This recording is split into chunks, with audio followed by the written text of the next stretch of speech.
Seniors Footprints on Slave Lake. Could you please begin by introducing yourself? My name is Mona Johnson.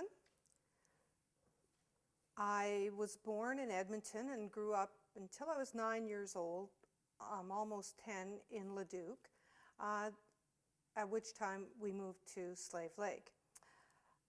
We moved to Slave Lake because my dad had already been working up here and was already established in the community, and so my mom packed us kids up and we came to the community of Slave Lake. We left Leduc with all its lovely pavement and came to a place where there was no pavement from Fawcett to High Prairie. I do remember, like, my first memory was actually of the whole trip. We drove up here. It seemed like an endless trip, particularly the piece between Smith and Slave Lake, because it was on the old Smith Highway, and the road was, you know, very twisting and winding, and my brothers and I asked constantly, when are we going to get there? And finally we got here, and probably a little surprised and shocked to find everything was gravel everywhere, and very different from where we had come from. But at the same time, very beautiful, because I particularly remember the trees and that kind of thing. What year was that? That was in 1964. My dad is Gene Johnson and my mom is Isabel Johnson. Both of them have passed away in the last 10 years. My brothers are Brian, Lloyd, and Stan. My brother Brian lives and works in Wabasca. My brother Lloyd lives in China and works in Sudan. And my brother Stan lives and works in Australia. So though we grew up in Slave Lake, we've all kind of lived different lives and moved to different places.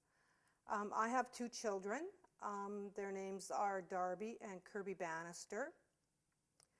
I've lived in Slave Lake off and on for 46 years. I've lived here, though, since 1980 all the time. I haven't moved since then.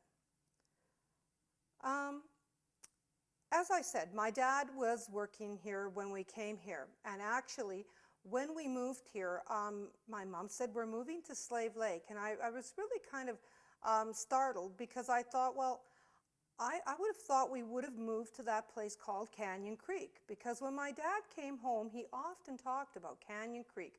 What an interesting place it was, and it sounded like it was going to be the big spot up here. So I was quite surprised when I went to Canyon Creek and found that all that was really there was an old hotel, and not much more. So it was kind of interesting to find that we were actually moving to Slave Lake, not Canyon Creek. I think probably the thing that my first huge memory of Slave Lake was the first time we went to the lake. I was young, I was 10, but I was completely mesmerized by that lake. I thought it was absolutely fantastic. And it's interesting because I had moved away and came back several times, and every time I ever moved back here, I moved back in the summer. And I think I just always felt very linked to the lake in some way.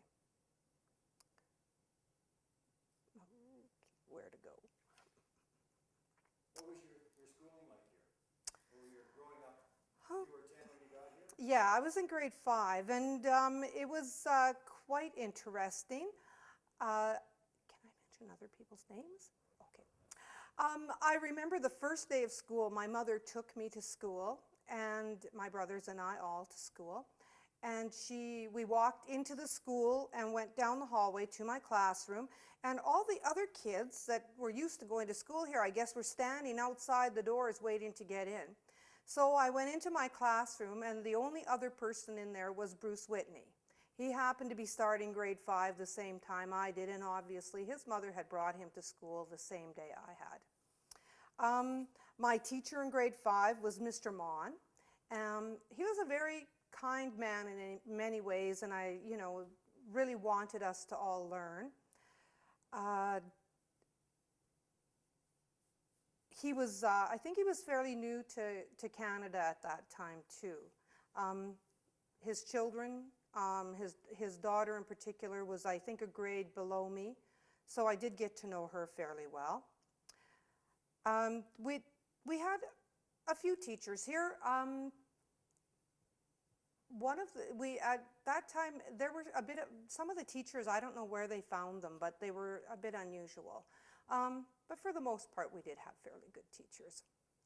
When you say unusual, what do you mean? Well, we had a couple of really quite crazy Irishmen for a period of time, and they were so crazy. They only lasted a couple of months here, but I mean, they would rant and rave, and they were quite interesting, but they were a little frightening and intimidating too. So that was a bit of a relief that they didn't hang around too long. You know, and just over the years, I was actually talking with Harry Bartlett about this last week when we went to work doing some fundraising, and we were talking about the different teachers that had been here, and some of them had been quite unique. And I don't know if that was because we were a little town out in the middle of nowhere or what it was, but for the most part, I think we had some pretty good teachers here over the years. Sister Mary taught me home ec when I was in grade 7, but prior to that, I already knew Sister Mary because when I came here, they still had the nuns' residence here, and they had a girls' club. So as a little girl, till I was probably about 12 or so, we went to this girls' club, and it was a lot of fun. We did things like collect stamps and put them in books, and I don't know, we did all kinds of little crafts and that type of thing. So it was really neat. I remember that really well. And I actually probably now when I think back, that's probably where I met even some of the older kids in town and the older girls. Where was the nuns' residence? It was right next to the Catholic Church, where the Catholic Church is, and yeah, it was. Our club was in the basement. We had an initiation. It was So lots as of you fun. progressed through school, you changed, the town changed. Mm-hmm. How did the town change? The town grew, but it grew nicely. It grew slowly, and you know there were little spurts here and there where the town grew. But I guess we started to have a bit more recreational facilities. The Centennial Hall was built. I was part of a youth club in my teens. I also worked for the what they called a playground. I did a playground program. Deb Lafoy and I ran the playground program, and Pat. Oh, okay, Pat Larson. Pat Larson actually was our boss at that time. We were 16 or 15, and we did the program. We went to recreation school in Gruard for 2 weeks, and came back, and we ran the program for 2 years, I think it was. Yeah. We also did other kinds of volunteer work. I didn't even realize until recently that Stu Lafoy had started the stock car club in Slave Lake, so that would explain why I ended up working out there at the club, doing, collecting money at the gate, that kind of thing, or working in the concession booth. What was the stock car racing like in those days? Well, it was pretty primitive, and just about anybody, I think, could get behind the wheel and drive around the track. Yes, they had sort of a ladies' run, and I remember just anyone would just jump up and get in a car and go. So it wasn't too formal. Yeah, it was. Did your brothers ever drive? No, we were quite young. They were all younger than me, so at that time I would have been maybe 15, 16 years old, so they wouldn't have drove. So what was it like in Slave Lake for a 15-year-old girl? Well, it was fun, there was lots to do. You knew everyone. We would host dances. I remember we would always put together dances. There were local bands around. We would walk lots. I remember putting lots of miles on, wandering around the town, and any time of the year, summer, winter, just walking around town. What did the town visiting. look like then? It was a bit Well, it was sort of, there were pockets of the community, and then there were pieces where there was nothing. You know, like the Sawridge Mall wasn't there, so, you know, that whole was just one big empty field right there. I'll tell you a little story about that empty field too. At one time, I was only about 10 or 11 then. My friend Sharon Johnson and I, there was a motel there, an old motel, and we were walking across the field, and she was walking in front of me, and she walked over this little, had just snowed, so she walked over this little hill, and she literally disappeared right down this hole. And she started yelling and said she was standing on a ledge, and so I ran to the door of the motel. The guy came out. He was really angry at her for falling in this hole.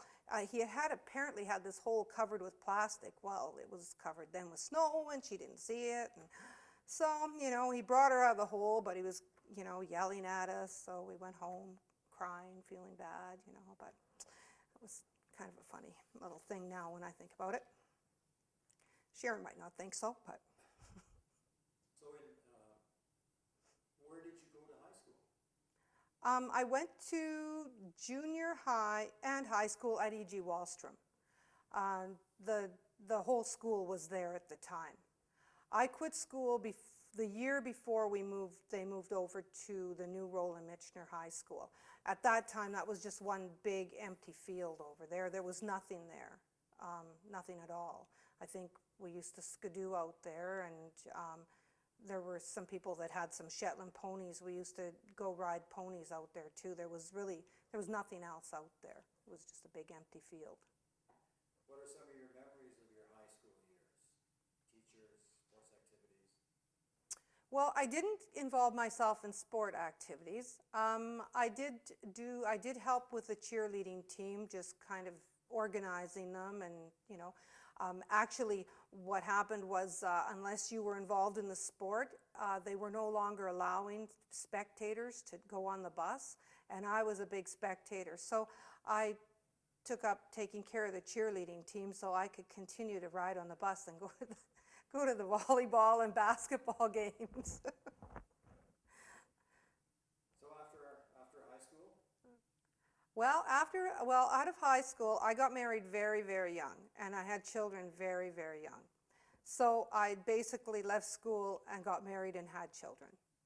So I left the community and moved to, Grimshaw, High Level, and then I moved all over the place. I'd actually moved back here one time during that period of my life also. And then 3.5 years later, I was no longer married. I was on my own, and I had 2 little kids. So I came home because this was home. So I came back here, and I decided to go back to school, to adult education. And at that time, it was called AVC, and it was over at the Brost Building. AVC. Advanced Education, or, you know, it was the former, or what's now Northern Lakes College. Its beginnings was in, I think it was actually initially called CVC, then AVC, then wherever it went to after that. So I went back to school there.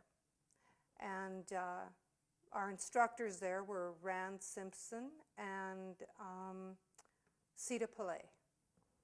Yes, it was... And it was just a really good experience for me because I got to spend 3 years there, and I don't think it was as rushed as it would be now. Like they would expect you to come in, get your classes done, get out of there. But I had a little growing up to do, and I was able to do that during that period of time too. So when I was finished, I felt very ready to move to Edmonton with my children and go on from there, go to college. Sita Pillay, was she the wife of the mayor? Yes, she was, yes. Are you aware of any of the politics that were happening in Slave Lake at the time? Not particularly, no. Okay. No, that's... You went to Edmonton? I went to Edmonton, yes. Just to backtrack though, Sita was a wonderful instructor. Very good instructor. She has an incredible sense of humor. She's very sharp. She picks up on all kinds of little details. Yes, yes. And Rand was a really, really good instructor too. I was just really lucky there. But I did move on to Edmonton, yes. I went to Grant MacEwan College and I took what was then called youth development. It's now called child and youth care. Yes. So, and then from there, I came back to Slave Lake because I was going to spend, the summer here. Because it was summer, I was going to stay for the summer because this wasn't where I was living for the rest of my life. And so I moved out to my mom and dad's at Widewater, and I spent 3 years there. And then I bought a house in town and moved in with the kids, and we never left again. Decided this was home and I better just dig my roots. So you're a single mom living with your kids, and you got a job at Slave Lake? Yeah, I went to work. Originally, when I first came back and out at my parents' place, my mom and dad at that time had their own business. My dad was a consultant, and my mom had a pilot car business. So for the first year, I did that. And then Denny Garrett and Peter Moore started their business together and opened up the group home as a staffed group home. And I was one of the staff that were hired to work at the group home. And I worked for them for 6.5 years. I worked in the group home for 3 years, and then I just went to Danny and said, it's been really good to do that, but I feel like I need to be spending more time with my own children and working different hours, and if a family support job comes available, let me know, and I'd rather do that. And I think it was maybe 2 weeks later, I was doing family support, so it was a good thing.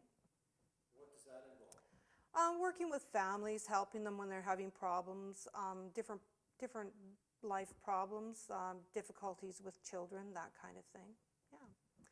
So, and I did that for a couple, 2.5 years or so with them still, and then I went on to social services. And after that, I went to work for ADAC as the counselor. And then probably about 12 years ago, I got the supervisor's position, and I've been there since. And what does that entail? Well, that entails basically the counseling job with a little added responsibility of supervision on top of it. It actually, though, does entail 3 different things. One is public education, prevention programming, and counseling, outpatient counseling, referrals to treatment. And I guess the part about the prevention piece of my work allows me to work on different committees in the community and work with various groups and do some interesting activities. And what are some of the other agencies that you would work with? The town of Slave Lake, Child and Family Services, the probation, the college. I get to work some with the college. Slave Lake Adult Ed, I'm a part of that committee. I'm a part of the substance abuse strategy. So I just get to do a lot of different things in the community. And I guess over the years, I've seen different committees like that come and go too, and just with a different twist. I mean, at one time, I remember we had a recreation board. We didn't have, the FCSS positions and things like that. So I've just seen those kinds of things change over the years.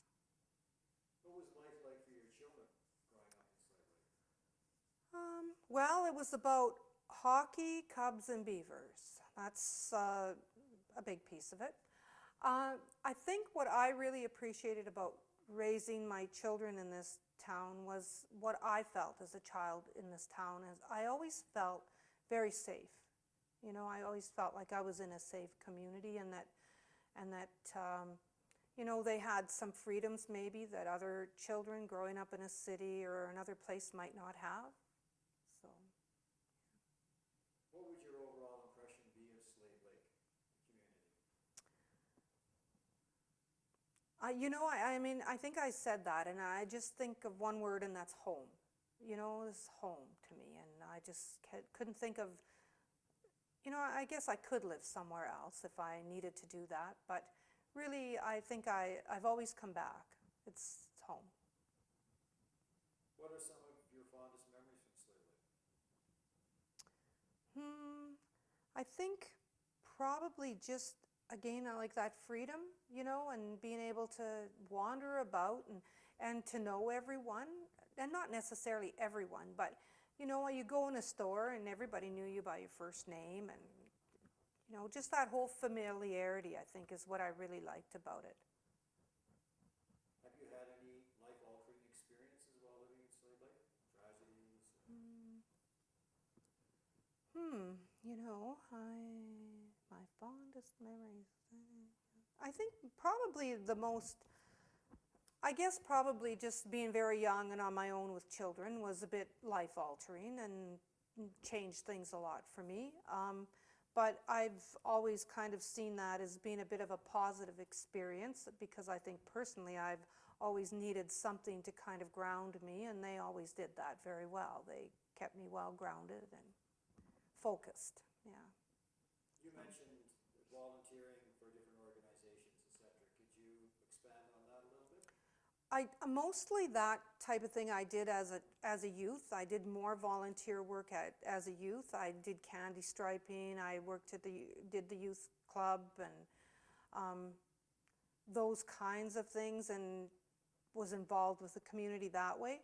I think as an adult, I've done less in terms of volunteering because of the kind of work I do. My work tends to keep me involved in a lot of those types of volunteer activities. So to do it at work and go do it at home just is probably not what I'd want to do. But I do think that once I retire, that's likely where I will land, is somewhere in the volunteer community.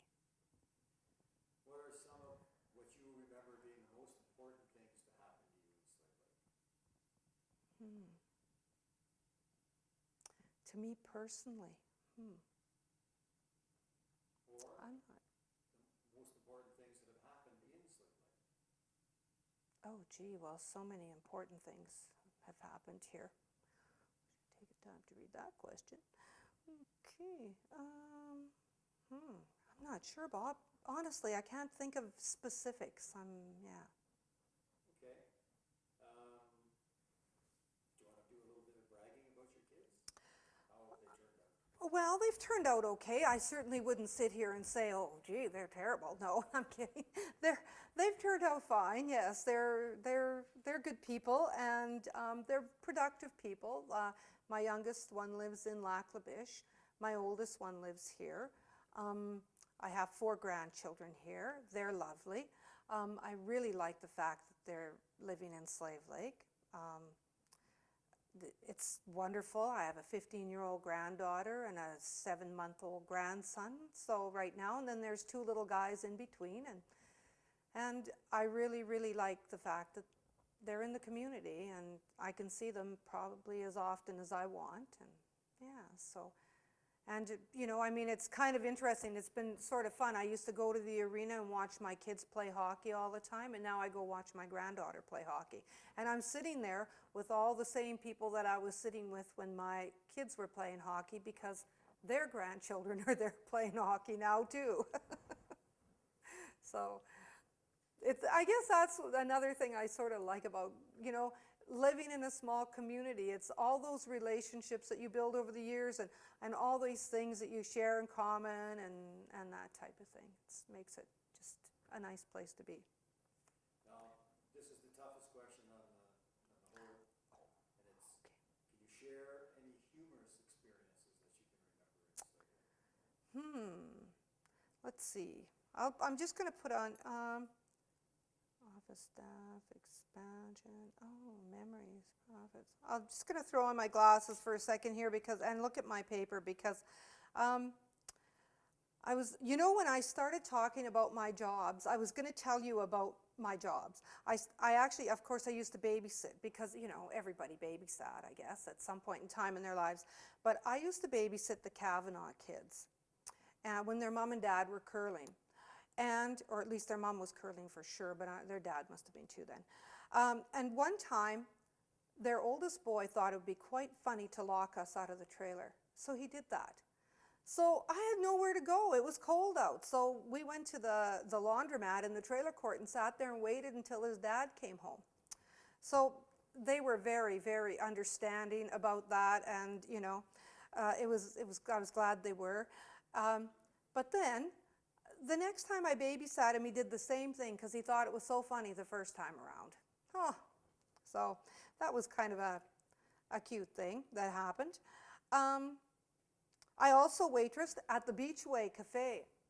Yes, that was an interesting experience. And I did housekeeping because my mom, for a period of time, worked at the Rustic Lodge. I worked there too. So I had those kinds of work experiences.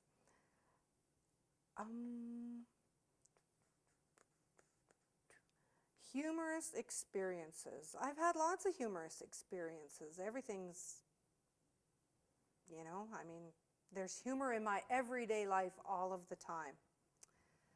I told you it was the toughest question. It was a tough question. Yes. And I'm looking at my paper and I'm thinking, gee, I forgot to say that the reason I really like it here is because it's easy to meet people and make new friends. Well, that leads me to the next question. It's how would you describe Slave Lake? I think I just put like home, because this is just like my homey place, you know, and I don't know how many people I've known who've moved away and said, I'm never coming back here, and then, you know, a couple years later, they're back. People that have lived away for years and came home, you know, yeah. So, the next question, I guess, is pretty much the same. Is why did you stay in Slave Lake? And why did you come back after you left? Well, some of the circumstances were beyond my control. My parents moved away once when I was in grade 7 for 2 years to Grimshaw. And then once when I was married, I moved away and came back. And then when I went to college, there was a couple other times, probably 2 or 3 times when I was married, where I moved away and came back. But because I was following a gravel truck all over the province, so we'd move and then come back and move and come back. So yeah. Describe your life in Slave Lake now. Oh, it's really, it's nice. I like it. I seem to keep myself busy. I work still, so I'm very busy with work. Bryce is retired. I've known and been with Bryce for about 25 years, you know. I've known him, and we live a nice life. We have vacations, and again, it's just comfortable. I guess it's comfortable, you know. Seeing as how I didn't do the interview with you, do you have any motorcycle stories? I probably have lots of those. I did fall off it once. But I do have lots of, I probably do have lots of those, because almost every summer we do have to take a motorcycle holiday. Yes. Where are some of the places that you've gone? On the bike? Alaska, Northwest Territories, Yellowknife, Newfoundland, the Queen Charlotte Islands, well, of course, Vancouver Island, south as far as New Mexico, California, all over the northwestern U.S. states. Yeah. So you definitely come by the title Iron Butt, honestly. Well, I guess so, hey? No, I don't know. Do you have your own bike, or do you ride one? I don't have my own bike.